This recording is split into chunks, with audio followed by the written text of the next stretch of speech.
The character of a happy life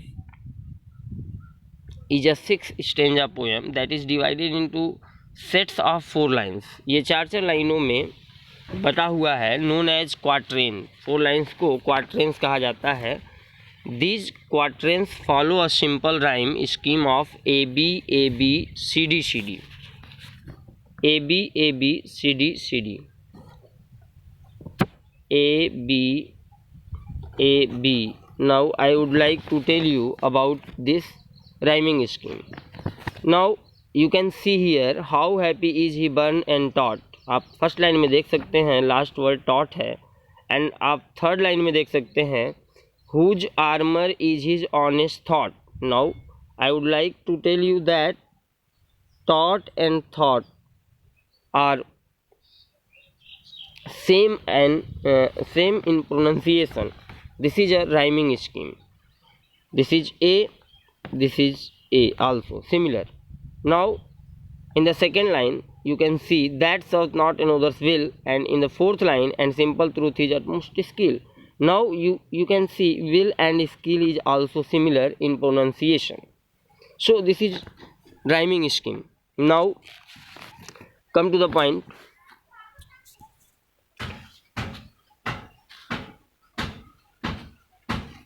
Changing in sound as the poet saw fit, Otten also makes use of half rhyme, also known as slant or partial rhyme. Half rhyme is seen through the repetition of assonance or consonance. प्यारे बच्चों, assonance. Now I would like to tell you something about assonance. Assonance प्यारे बच्चों तब होता है जब Wavell sound की repetition होती है, एंड कॉन्सोनेंस तब होता है जब कॉन्सोनेंट साउंड की रिपीटेशन होती है किसी भी लाइन में। ठीक है प्यारे बच्चों। Now come to the point. Now I would like to tell you something about this poem. In this poem we can see the echoes of our very famous book Bhagavad Gita. Echoes it means प्रतिध्वनि। जिस तरह से भगवद गीता में आपको संदेश दिया गया भगवान कृष्ण के द्वारा, कुछ सिमिलर थिंग्स आपको यहाँ देखने को मिलेगा। Now I would like to teach you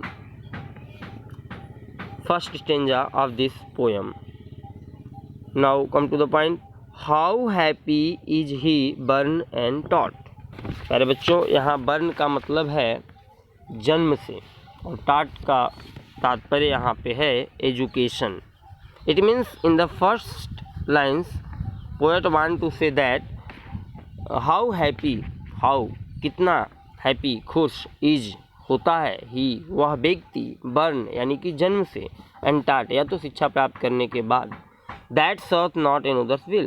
Here you can see sought. It means th is equal to sres. Okay, in poetic language. That sought not another's will. That मतलब जो sought मतलब सेवा करना, not that sought not यानी जो सेवा नहीं करता, another's will it means इच्छा, desire, दूसरों के इच्छा के अनुसार। जो व्यक्ति दूसरों की इच्छा के अनुसार वर्क नहीं करता वह व्यक्ति खुशहाल होता है। This is the first point about the quality of a truly happy man. एक जो वास्तविक खुशहाल व्यक्ति होता है उसकी जो प्रथम जो पहली गुण होती है, विशेषता होती है, वो ये होती है कि वह दूसरों की इच्छा अनुसार कार्य नहीं करता। Second point, whose armour it means कवच। हुज आर्मर जिस व्यक्ति का कवच, इज माने होता है, हिज माने उसका, ऑनेस्ट मतलब होता है पवित्र, थॉट का मतलब होता है विचार, आइडियाज, व्यूज।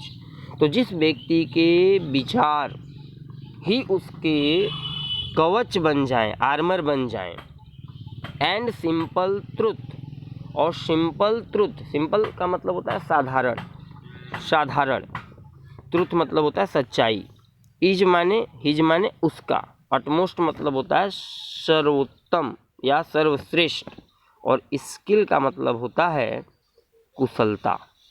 ठीक, यानी जिस व्यक्ति का साधारण सत्यता उसकी सर्वोत्तम स्किल हो, यानी जो व्यक्ति के कार्य करने में ईमानदारी हो, वह व्यक्ति जीवन में सदैव खुशहाल होता है। This is the third point of character of a happy life.